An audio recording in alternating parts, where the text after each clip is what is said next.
Assalamualaikum warahmatullahi wabarakatuh. Waalaikumsalam warahmatullahi wabarakatuh. Assalamualaikum warahmatullahi wabarakatuh. Bismillahirrahmanirrahim. Alhamdulillahilladzi faddalana ala katsirin min ibadihi al-mu'minin. Summa alhamdulillahilladzi ja'ala shahra Ramadan alladzi unzila fihi al-Qur'an hudan lin-nas wa bayyinatin minal huda wal furqan. Asyhadu an la ilaha illallah al-malikul haqqul mubin. Wa asyhadu anna sayyidana Muhammadan abduhu wa rasuluh as-sadiqul wa'dil amin. Allahumma shalli wa sallim wa barik ala sayyidina Muhammadin sallallahu alaihi wasallam, imamil muttaqin wa khatamil anbiya'i wal mursalin, wa ala alihi wa ashabihi wa ala sairil anbiya'i wal mursalin wa ala alihi wa ashabihi ajma'in. Amin. Amma ba'du. Ila hadrati syekhina wa mursyidina Syekh Muhammad Abdul Basaifullah Masmul Al-Kutub As-Samadani Al-Mahdi radhiyallahu anhu qaddasallahu sirrah. Kullu sallallahu al-Fatihah. A'udzubillahi minasyaitonir rajim. Bismillahirrahmanirrahim. Alhamdulillahirabbil alamin arrahmanirrahim maliki yaumiddin. Wa na'budu wa nasta'inu shiratal mustaqim shiratal ladzina an'amta 'alaihim ghairil maghdubi. Yang sangat saya hormati Guru Agung Pangarsa Abahos, Al-Mukarramin yang saya hormati para hadirin wal hadirat, Ibu Bapak yang sama-sama hadir pada sore hari ini, khusus Ibu Bait, Ibu Al-Bukah, keluarga besar Bapak Haji Budi almarhum. Kita berdoa kepada Allah, berwasilah kepada Syekh Mursyid kita Pangarsa Abahos, khususnya pemangku manaqib umumnya semuanya yang hadir, yang mendengar, yang menyimak acara manaqib pada sore hari ini. Dengan ridha dan syafaatnya Syekh Mursyid, Allah memberikan anugerahnya, Allah menolong kita semuanya dalam setiap urusannya. Allah beri anugerah panjang umur, sehat walafiat, bertambah soleh dan solehahnya. Segala urusannya Allah permudah, segala hajat Allah ijabah. Diberi anugerah rizki yang halal, yang mudah, yang berlimpah, yang datangnya dari segala arah. Diberikan kekuatan istiqomah muttaba'ah kepada al-silsilah, dijaga dari segala musibah dan fitnah. Berkah karamah Pangarsa Abah. Al-Fatihah. Bismillahirrahmanirrahim.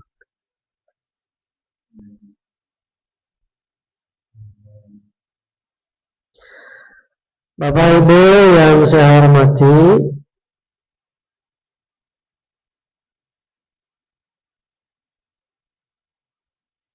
alhamdulillah kita sudah memasuki hari ke-17 sekarang ya. Hari ke-17 Ramadan. Yang mana pada malam tadi oleh seluruh umat Islam mayoritas diperingati sebagai hari atau malam nuzulul Quran, turunnya ayat pertama Al-Quran tanggal 17 Ramadan. Ayat yang pertama atau surat yang pertama yang turun yaitu surat apa itu? Hafal? Surat Al-Alaq. Surat Al-Alaq itu surat ke-96 ya, 5 ayat, itu ayat pertama dari turunnya wahyu pertama. A'udzubillahi minasyaitonirrajim. Bismillahirrahmanirrahim. Iqra bismi rabbikal ladzi khalaq. Khalaqal insana min 'alaq.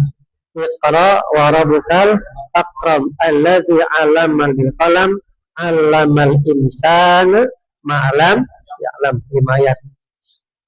Nah, tentang proses turunnya Al-Qur'an, para ulama di sini membagi 2 metode.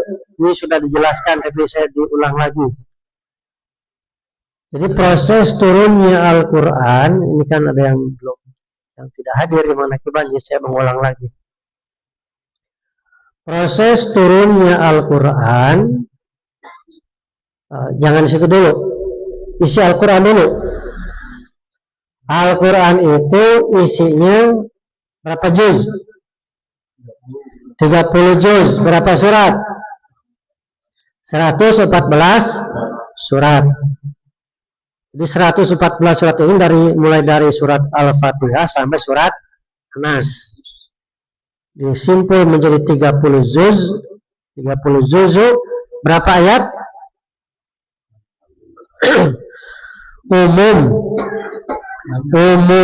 Umumnya atau golibnya adalah 6.666 ayat. Umumnya menyimpulkan itu. Padahal aslinya kalau dihitung ayat dari suratul Fatihah sampai Anas hanya ada 6.236. Berarti kurangnya berapa? Kurangnya berapa? Supaya menjadi 6666. Kurangnya. Berarti dikurangi saja. Coba dikurangi. Kabul. 430 kurangnya. Itu dari mana? Kita hitung nanti belajar. Kemudian Al-Quran itu ada 77.845 kata. 77.845 kata. 178.284 titik dari bahasa Abah ini. Ini dirinci semuanya. Saya percaya itu besarannya, guys. Percayalah, guys ya. Nah, tadi kekurangannya berapa? 430. Kan tadi. Nah, kalau dihitung ayatnya cuma ada berapa? 6.236. Jadi kekurangannya 430 ayat. Dari mana? Itu diambil dari lafaz Muhammad. Muhammad itu hurufnya berapa? Mim, ha, mim, dal. Ada 4 huruf. Ulama menghitung berdasarkan huruf hijaiyah. Mim itu huruf ke 24. Alif, bata, sajib, ha, ho, dal, darja, ha, ho, dal, dar, sisin. Mim itu 24. Huruf urutan ke 24. Maka huruf hijaiyah mim itu ke 24. Menunjukkan kepada nomor urut Al-Quran. Surat ke 24. Surat An-Nur. Berapa ayat? Ayatnya adalah 64 ayat. Sehingga proses menghitungnya nomor surat dan jumlah ayat menghasilkan 88. Kemudian ha kecil, ha, mim, ha itu huruf hijaiyah ke 6, menunjuk isyarat kepada surat ke-6, itu Al-An'am. Jumlah ayat 165, itu berdagangnya ngeraga-gancang. Jadi itu tahu jumlahnya. Jumlah ayat 165 ditambah nomor urut surat 6 ditambah 165, 171. Kemudian mim tadi sudah ketemu 88. Sekarang dal. Dal itu huruf ke-8. Alif, ba, ta, sa, jim, ha, kho, dal. Huruf ke-8. Isyarat kepada surat nomor ke-8. Al-Anfal. An-Anfal itu jumlah ayatnya 75. Maka dijumlah 8 ditambah 75 menghasilkan 83. Coba dihitung, Akabul. 88 ditambah 165 ditambah 88 ditambah 83. Itu berapa? Hah? 4. Tadi. Sebentar. Ada jumlah ayat 88 tambah 88 tambah 171 bukan 171 mau surat 171 88 ditambah 171 ditambah 88 ditambah 83 430 pas ya Bu ya. Kekurangan ayatnya tadi 430. Jadi jumlah ayat 6.666 ayat itu penjumlahan dari jumlah ayat yang real, yang nyata dari Fatihah sampai Anas 6.236 ditambah sang pembawanya, sang pembawa Al-Quran itu Muhammad. Lafaz Muhammad dihitung berdasarkan abjad hijaiyah 430, maka genap jumlahnya 6.666 ayat. Jadi sekarang kita nambah ilmunya. Kalau ada yang nanya dari mana 6.666, kan ayat yang realnya cuma 6.236 ayat. Tadi lafaz Muhammad dihitung berdasarkan hitungan hijaiyah. Ulama menjelaskan menghasilkan hitungan 430. Diturunkan dua metode, satu jumlatan secara keseluruhan dan yang kedua muna zaman. Unzila fihil Quran. Itu Syahrul Ramadan alladzi unzila fihil Quran. Ya. Huda linnas wa bayyinatin minal huda wal furqan. Huda linnas, petunjuk bagi manusia, bukan hanya sebatas untuk umat Islam, petunjuk bagi umat manusia. Huda linnas wa bayyinati, sebagai bayyinah. Apa bayyinah? Yang jelas. Wa bayyinati minal huda, yang menjelaskan petunjuk-petunjuk. Wal furqan, dan pembeda. Nah, jadi metode jumlatan atau diturunkannya sekaligus terjadi pada tanggal 17 Ramadan. Ya. 17 Ramadan bertempat di Gua Hira. Ketika itu datang Ruhul Amin, malaikat Jibril, ya, mewahyukan kepada kami Nabi Muhammad, menetapkan kepada dada ya kami Nabi Muhammad surat Al-Alaq ayat 1 sampai ke 5. Maka seketika itu juga Rasul usia 40 tahun dilantik atau ditetapkan, dikukuhkan menjadi Rasul. Dari Nabi dikukuhkan menjadi Rasul. Sehingga di usia 40 tahun pertama turunnya ayat wahyu pertama surat Al-Alaq ayat 1 sampai 5 tadi adalah di saat itu juga disebut Lailatul Qadar. Itu Lailatul Qadar pertama. Nah, jadi proses turun Al-Quran secara global jumlatan 17 Ramadan, wahyu pertama surat Al-Alaq ayat 1 sampai ke 5, itu namanya metodologi turunnya atau Al-Quran secara jumlatan atau ijmalian secara keseluruhan global.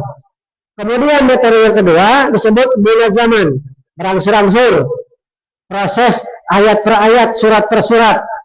Selama berapa tahun? Berapa tahun?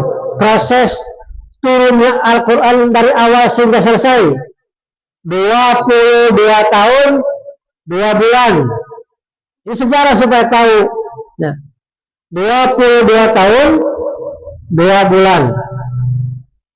Lalu pertanyaannya tadi turunnya Al-Quran di tanggal 17 Ramadan, yang mana wahyu pertama adalah surat Al-Alaq ayat ke-1 sampai ke-5. Dari mana pamirsa Abah mengurai dari materi isi. Jika kalimat Iqra itu materinya adalah dzikir jahar la ilaha illallah, dan bismi rabbik mengandung materi dzikir khafi ismu zat ismu lafzul jalalah, maka materi dzikir khafi yaitu kalimatnya kalau tulis Allah. Nah, lafzul baina lafzul jalalah adanya asma Allah yang ketiga yang bertempat baina lafzul jalalah di antara lafaz Allah, itulah benih Al-Quran. Itu benih Al-Quran. Nah, maka ketika firman Allah inna anzalnahu, jelas inna anzalnahu fi lailatul qadr. Ya. Jadi jelas sekarang bagi kita, ya. Inna anzalnahu fi lailatul qadr, sesungguhnya telah kami turunkan ini kalau dimaknai secara tasawuf, ya. Ini ditafsirkan secara ilmu tasawuf. Inna anzalnahu fi lailatul qadr, sesungguhnya telah kami turunkan ay bidrul Quran, itu maksudnya benih Al-Quran, fi lailatul qadr, itu pada malam Lailatul Qadar. Maka disimpulkan siapa saja yang sudah menetap, yang sudah Allah turunkan ala qalbika ke dalam hatinya masing-masing benih Al-Quran, yaitu ismu yang ketiga, asma Allah yang ketiga ke dalam setiap diri umat Nabi Muhammad, maka orang itulah telah menerima Lailatul Qadar. Prosesnya hanya sesaat, tetapi merubah perjalanan hidupnya menjadi lebih baik daripada seumur hidup. 83 tahun seumur hidup maksudnya. Proses yang hanya sesaat, hitungan menit, proses menetapkan, membersamakan benih Al-Quran ke dalam hati oleh Ruhul Amin pada masanya. Ruhul Amin kita, saya mursyid sahabat, harus mentalkinkan benih Al-Quran, menetap, masuk, larut bersama ke dalam setiap relung, setiap 124 bulu, pori-pori. Maka itulah Lailatul Qadar. Ini sebenarnya untuk menjawab pertanyaan umum Lailatul Qadar. Kan ada yang nanya ke saya, kapan Lailatul Qadar? Kalau nanya kapan Lailatul Qadar, ini mesti nanyanya ke ulama ahli ilmu falak. Karena pasti setiap tahun berbeda-beda. Dihitung dari pertama masuknya Ramadan. Nanti ada rumusnya. Berdasarkan hitungan Imam Ghazali bagaimana, berdasarkan hitungan ulama-ulama yang lain bagaimana. Bagi kita, orang-orang yang sudah punya guru mursyid, kapan turunnya Lailatul Qadar, ketika pertama ditalkin. Gampangnya begitu. Ketika pertama kali kita mendapatkan talqin, menetap di Quran, benih Al-Quran ke dalam kalbu kita, maka itulah Lailatul Qadar. Maka saya menyimpulkan, ya, ketika pertama kali menetap benih Al-Quran ke dalam kalbu setiap umat Muhammad, orang mana saja, umurnya berapa saja, waktunya kapan saja, ketika guru mursyid mentalkin, prosesnya hanya hitungan beberapa menit, prosesnya hanya sesaat, hitungan menit, tetapi sesaat ini merubah perjalanan menjadi lebih baik seumur hidupnya. Maka khairun min alfi syahrin, 83 tahun seumur hidup itu teh. Maka tentang mendapatkan talqin, inilah namanya ilmu wahbi, bukan ilmu kasbi. Jadi anugerah wahbi itu mauhibah, pemberian dari Allah. Kalau kasbi, proses pencarian kita, wah nyari, karena tidak setiap orang mencari nemu. Tapi kalau Allah sudah memilih dengan mayasya, pasti ketemu.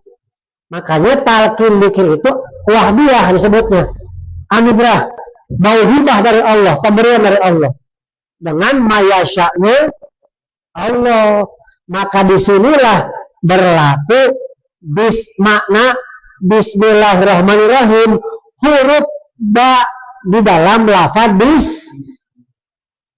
Sedikit ya, supaya tahu ini ilmu mahal itu. 114 surat itu maknanya secara keseluruhan ada dalam suratul Fatihah, 7 ayat. Mana suratul Fatihah ada di dalam lafaz Bismillahirrahmanirrahim. Makna inti dari bismillah ada dalam huruf ba. Maka tafsiran huruf ba itu adalah bikana makana wa biyakulu ma yakulu. Apalkan bikana makana wa biyakulu ma yakulu. Apa? Bikana makana wa biyakulu ma yakulu. Punten Bapak Ibu, biasanya kalau sedang puasa cerdas otaknya biasanya, lain jadi lodi. Ya mati balik berpuasa jadi lodi. Dulu. Mohon maaf, kenapa santri kurang dahar? Kadang-kadang kukiai puasa baru lihat. Saya dulu begitu, si naik puasa lalu ngaji teh. Karena dengan perut kosong otak jadi cerdas. Lain terbalik, perut kosong otak jadi lodi. Santri ini rumusnya memang kunaon ketika ngaji santri sok disuruh puasa ku kieu teh puasa warda Senin Kemis atau ke Senin Kemis saum Daud, saum Zakaria, Nabi Zakaria, ke saum Zakaria, saum Nabi Adam gitu kan. Ya. Saum Nabi Adam apa? Setiap tanggal 13, 14, 15 Hijriah. Ayam Mubin, saum putih. Kemudian riwayatnya Nabi Adam ketika saum utuh dia terima hidup kan dosa, kulitnya jadi bebas gitu. Ayam Mubin. Saum Nabi Daud, sehari buka, sehari puasa. Saum Nabi Zakaria,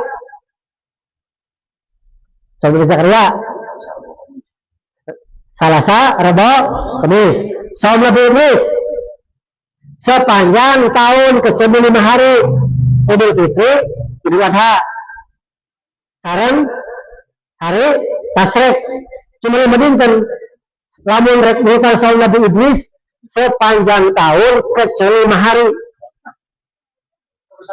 Terus kecuali Idul Fitri, Idul Adha, Yaumut Tasyrik 11 Zulhijjah, 12 Zulhijjah, 13 Zulhijjah. Selebihnya puasa. Saum Nabi Idris, saum Nabi Muhammad, Senin itu teh contoh-contoh saum terserah itu yang biasanya anu orang-orang yang mengistiqomah saum diberi kelebihan oleh Allah. Karena wahyu Allah juga turun kepada para nabi itu ketika mereka pada saum biasanya gitu. Makanya dilebihkan. Nah, sudah kembali.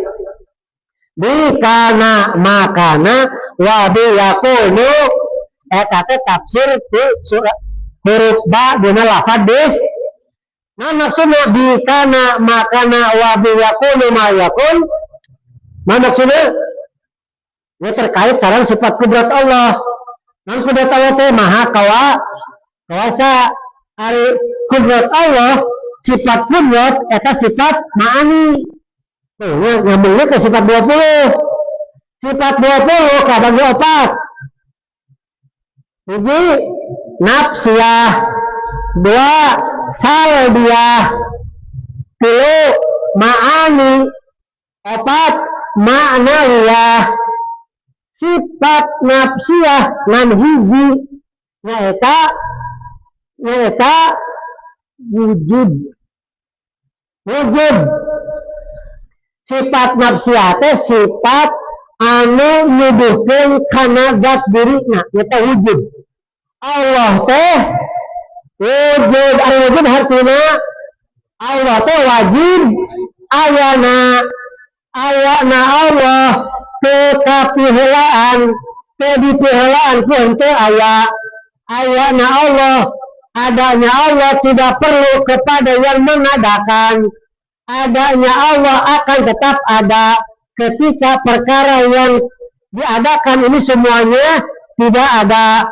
Adanya Allah tidak didahului dengan tidak ada. Keperluan adanya kalimat ada setelah Allah menciptakan manusia dengan lisannya mengatakan ada. Nah, Allah teh sifat wajibna, sifat nafsiyahna wujud. Di tangan dunia Al-Quran itu wal ayat.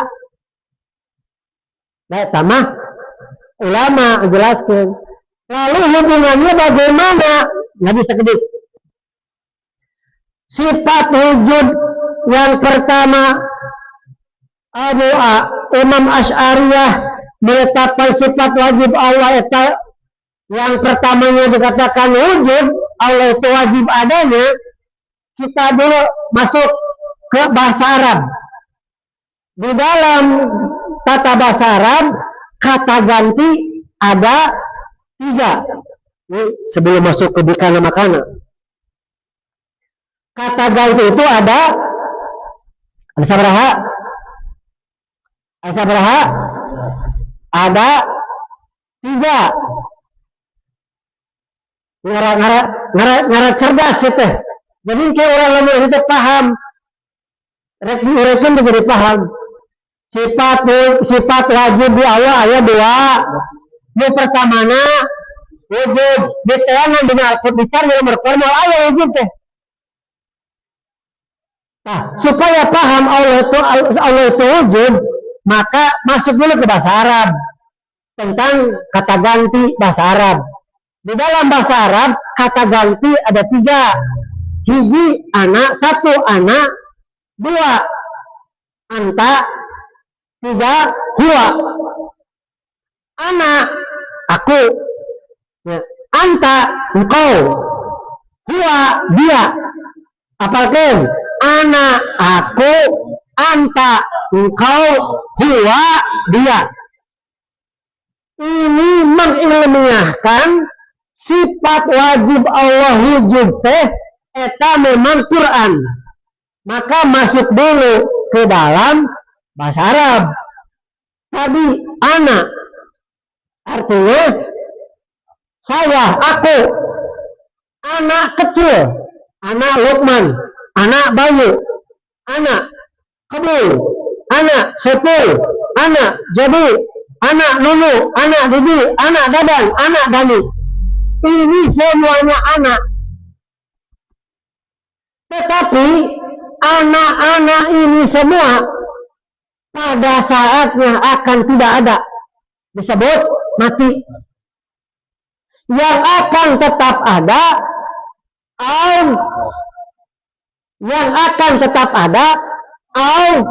Allah itu anak. Surat ke-20, surat Taha ayat ke-14. A'udzu billahi minasyaitonir rajim. Bismillahirrahmanirrahim. Innani anallaha la ilaha illa ana fa'budni. Sesungguhnya aku ini adalah Allah. Tidak ada Tuhan yang hak kecuali aku. Fa'budni, maka sembahlah aku. Jadi anak-anak kecil ini akan tidak ada. Yang pasti akan selamanya ada adalah anak yang akbar. Makanya artinya apa? Kalau innani anallaha la ilaha illa ana fa'budni, artinya la wujuda illa ana, la ana illa ana, la wujuda, tidak ada yang ada kecuali anak, Allah, la ana ila anak. Tidak ada anak kecil, anak aku manusia, kecuali anak yang akbar, yaitu Allah. Paham sampai sini? Mumetlah, itu naon yang ngaji. Sabab Quran nyuruh mikir, Pak. Quran itu kalau mau dibedah, Bapak, nih, misalnya nyuruh mikir ke orang tuh, dan kalimat afala ta'qilun itu sampai 14 kali. 12 kali. Afala ta'qilun 12 kali pakai kalimat afala yatatafakir. Afala yatatafakir sekali. Jadi sampai ke 15 kali mereka kan kudu mikir. Sehingga sifat wajib wujud yang pertama, urutan yang pertama bisa diilmiahkan. Salah satu di antaranya, tidak ada yang wujud kecuali wujud Allah. La wujuda illallah. Tidak ada yang wujud kabeh. Atau ulama berkalimat lain, lama wujud, tidak ada yang diwujudkan, yang diadakan kecuali sebenarnya wujud Allah. Maka kalimatnya la ilaha gitu. Tadi orang itu kembali kata ganti anta, engkau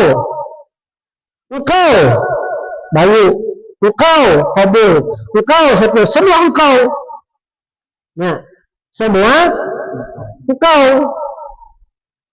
Maka Al-Quran surat Al-Anbiya surat ke-21 ayat ke-87, la ilaha illa anta subhanaka inni kuntu minaz. Artinya apa? Artinya la anta illa anta. Jadi tidak ada engkau kecil kecuali engkau yang akbar. Jadi kata ganti itu Bapak, ana, anta, huwa, itu meminjam dari sifat Allah. Kalau hakikatnya yang wujud itu adalah Allah. Maka yang ketiga, huwa, dia, kalau dia Surat Al-Baqarah 255 ayat kursi. Allahu la ilaha illa huwa huwal hayyul qayyum. Artinya tadi la huwa illa huwa, tidak ada huwa kecil, illa huwa kecuali huwa yang akbar, yaitu Allah. Lihat tuh. Mual baliur. Nabi tauhid maka pertama hungkul ada jelimet teh. Dan kita paham memahami sifat nafsiyah, salbiyah, ma'ani, ma'nawi bisa paham eta. Kita bakal paham makna bina bismillah, bikana makana wa biyakunu mayakunu, bakal paham bikana makana dengan sebab Allah yang maha ada semua jadi ada. Itu makna bikana makana wa biyakunu mayakunu, dengan sebab Allah yang maha ada, dengan sebab Allah yakun, dengan sebab Allah segala sesuatu yang terjadi pasti terjadi. Bahasana kun ayat gitu. Nah, lihat lagi gimana? Pusing. Nah, ternyata benar.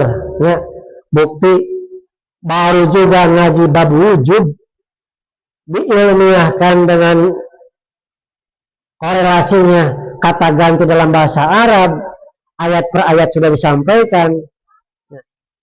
Ternyata bukti ilmu Allah itu sangat luas, sangat dalam daripada hadis ilmu Allahnya. Kalau kabeak ngomongnya, kalau kabeak nyainya.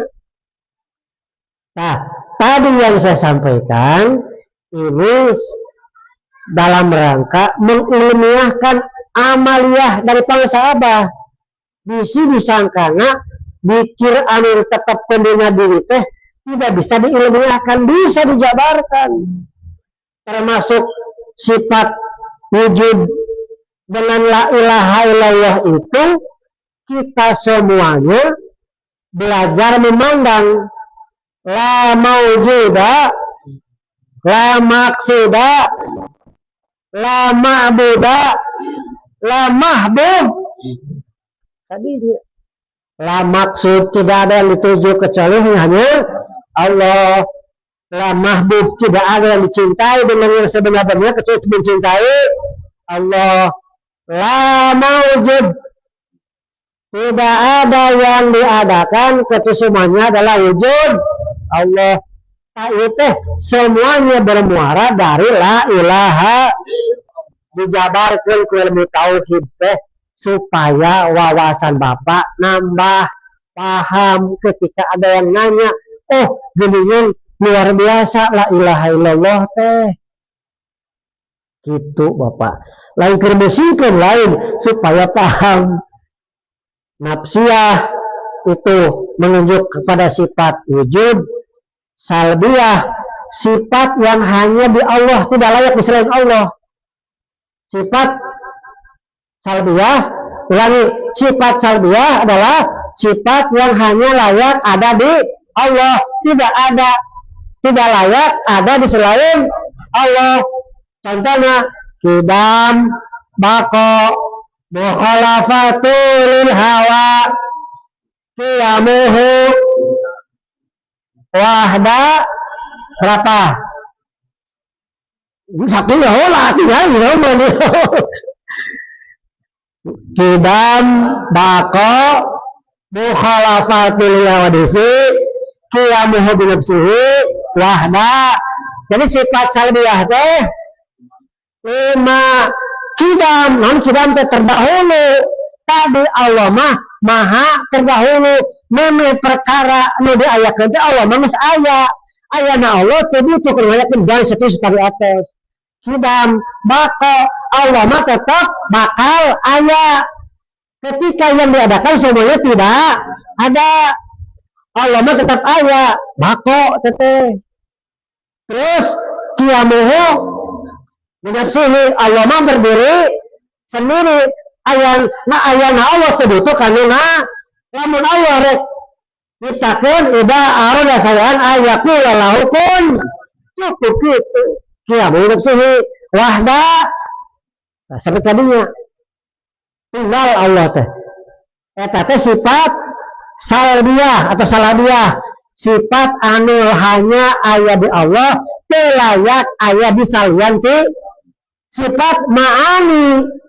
Sifat ma'ani teh sifat wajib Allah nu ditajallikeun, nu diebrehkeun, nu didahirkeun di makhlukna. Naon? Kudrat, iradat, ilmu, hayat, sama, basar, kalam. Sabaraha? 7. Itu sifat ma'ani. Sifat ma'ani adalah sifat wajib Allah yang ditajalikan, yang didahirkan, yang diebrehkan, nanti ditembongkan di makhluknya. Contoh, Pak Jadi punya keinginan. Pak Jadi punya keinginan, ingin apa? Apa saja. Kira-kira keinginan itu dari siapa? Sifat kudrat Allah yang ditajalikan kepada makhluknya sehingga manusia punya keinginan. Makanya begini Pak Pangsa Abah nih. Kenapa Pangsa Abah mengatakan Abah mah ibadahnya bukan kepada Allah tetapi oleh lamun Sundana, Abah mah ibadah lain ka Allah tapi ku sabab hayangna ibadah oge dihayangkeun ku Gusti, hayangna kehendak hayang eta kahayang Allah. Maka tadi sifat ma'ani sebutnya. Kemudian ilmu teh kanyaho sama basar kalam, berbicara, mendengar, melihat, kanyaho eta teh sifat ma'ani na Allah nu didahirkeun di manusia. Jadi bahasana di manusia lainnya dibere hayang, dibere nyaho, dibere bisa, dibere mampu, dimampukeun, dinyahokeun, dibere ngadewe, dibere ningali jeung sajabana. Lainnya tapi dibere sabab sifat ilmu Allah adalah sifat wajib, sifat ma'ani didahirkeun ka makhlukna. Gitu. Nah ini sifat ma'nawiyah. Sifat ma'nawiyah itu terusan tina sifat ma'ani. Maka bahasana kaunuhu qadiran muridan aliman. Jadi jalma anu parantos dipasihan sifat ilmu mangrupakeun dohirna sifat ma'ani na Allah, maka kaunuhu aliman, maka ngabungkeun pasti eta manusia dibere ilmu Allah, dibere nyaho. Maka bahasana kaunuhu aliman, kaunuhu qadiran, kaunuhu sami'an, kaunuhu basiran, kaunuhu mutakaliman dan seterusnya. Jadi sifat wajib di Allah nu 20 teh lain apalkeun tapi supaya dimengerti, diamalkan, diterapkan kana diri. Begitu na tafakur. Eta tafakuran. Jadi urang teh sifat Allah teh di kabeh. Mata kelamu hayang nyahokeun Allah ulah tabih tuna diri urang. Maka bahasa man arafa nafsahu taqad arafa, barang siapa yang mengenal dirinya pasti dia akan mengenal siapa Tuhan. Sabab dina diri teh kada sifat Allah teh aya gitu. Alhamdulillah ambaekeun rada mikir saeutik ayeuna menghajina. Saya ingin supaya cerdas Pak ikhwan teh bisa mengilmiahkan betapa luar biasanya amalan kita ketika diilmiahkan Pak, luar biasa. Nyangkut kena tauhidna, nyangkut kena bahasa Arabnya luar biasa. Cuman tadi kalau tidak ada kapasitas, justru orang mah sekemampuan orang mah. Lamun coba kalau belum punya kapasitas, dia maksakan di salah. Nah, sesuai sekemampuan anak. Karena yang tugas dakwah itu siapa? Saya tanya, yang punya tugas dakwah itu siapa? Semua murid. Guru sebagai dalilnya, kita murid menjelaskan ajaran guru, menjelaskan siapa guru. Tugas murid, lain tugas wakil talqin lain. Tugas dakwah itu tugas para murid semuanya. Maka berbicara dakwah, jangan menyepelekan ilmu, penting keilmuan. Jadi Abi itu bisa sekemampuan dengan ala qadri uku, mungkin bahasa bilisan ini kaum dengan bahasanya pribadi-pribadi masing-masing sesuai kapasitasnya, juga sesuai dengan pemahaman orang yang diajak bicara ala qadri kulihim. Gitu. Ya, ini ngaji sudah lumayan itu. Lamun mahasiswa mah kabul kita ngaji S2 itu. Ini kelas S2 itu. Ya.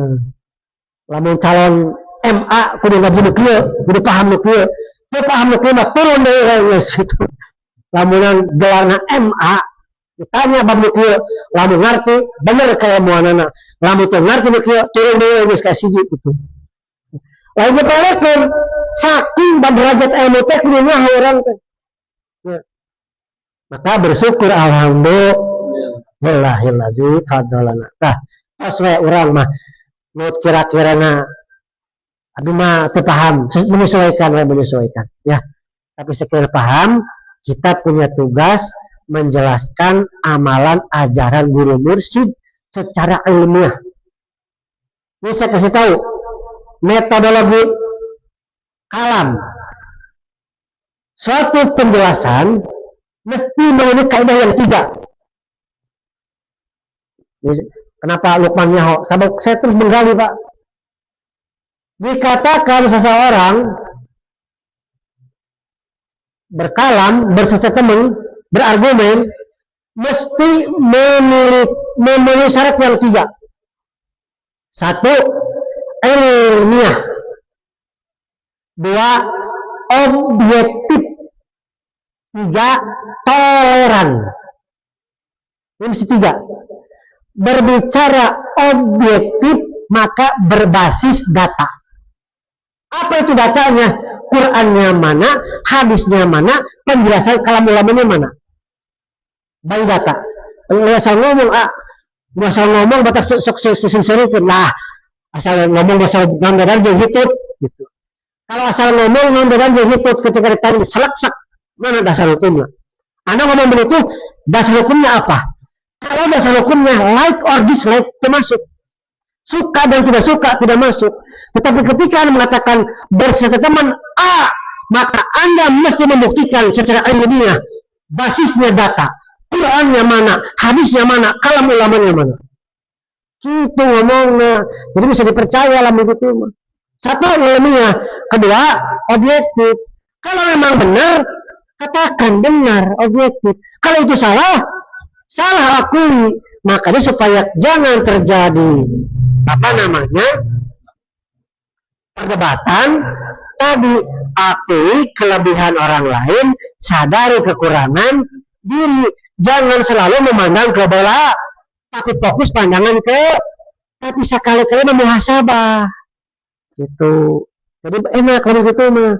Hasibu angtuha qabla angtuha hasabu, hisablah dirimu sebelum dihisab di hadapan Allah. Ayat Quran mana? Kan gitu lah teh. Ya ayyuhalladzina amanu taqullaha wa tanzur nafsin ma qaddamat ligat wattaqullaha innallaha khabirum bima ta'malun. Tak begitu. Memuhasabah teh Quran. Hendaklah setiap diri berbuat, melihat untuk dirinya, itu kepentingan masa depan.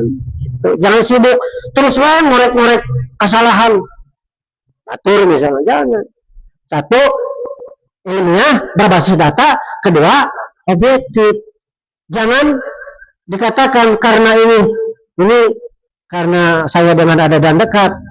Salah dikatakan biar nggak apa-apa aja, tetap itu tes ini karena dalilnya ki. Itu namanya berbasis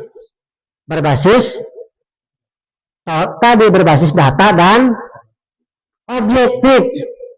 Toleran itu tadi jangan suka memaksakan pendapat kita kepada orang lain. Jadi jangan sampai orang lain itu mesti pola pandangnya seperti pandangan kita. Tidak boleh. Tugas kita hanya sampaikan dengan valid, dengan data-data dan objektif. Selebihnya tidak ada pemaksaan. Makanya mesti toleran. Tadi jelasnya. Jadi saya pegang ini, dibawa ke hukum pun bisa dipertanggungjawabkan. Ketika menyatakan sesuatu, berstatement, berpendapat, satu mesti ilmiah, berbasis data. Dua, objektif, jangan like or dislike, tetapi betul-betul penyampaian secara keilmuan. Ketiga, mesti toleran. Ya. Semoga bermanfaat apa yang disampaikan. Nggak apa-apa ngajinya rada banyak, dengan harapan paling tidak pernah dengar Lukman pernah ngomong gini, minimal nanti suatu saat tahu ketika menjelaskan. Karena ngaji tauhid itu mesti diulang-ulang, murojaah. Ngaji tauhid itu terus dibaca, nanti paham. Nah, insya cerdas, insya paham, insya di samping paham mengerti juga diamal. Nah, bukti ngamalkan tadi ulah ayat pengakuan orang iya aing asa aing iya kidul padahal iya kaleroge pangset asin.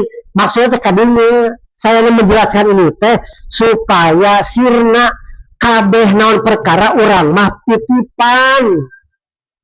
Gitu maksudnya nama ngaji bukieu teh praktekna teh tadi bisa dibisakeun hayang dihayangkeun, bisa ningali dibere ningali, ngadengi dibere ngadengi.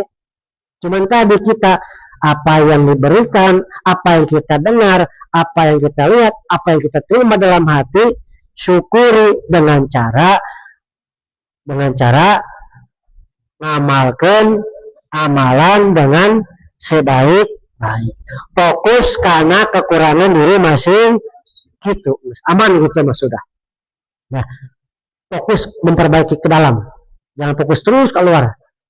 Ya, memperbaiki diri. Karena nanti kalau fokus keluar ya diri seorang tinggal seperti begini. Saya sobek, ada dan baju sobek ini misalnya. Tapi saya sibuk. Ada dan benang mengelawir. Ada dan jahitanana coplok misalnya. Itu aya nodaan misalnya.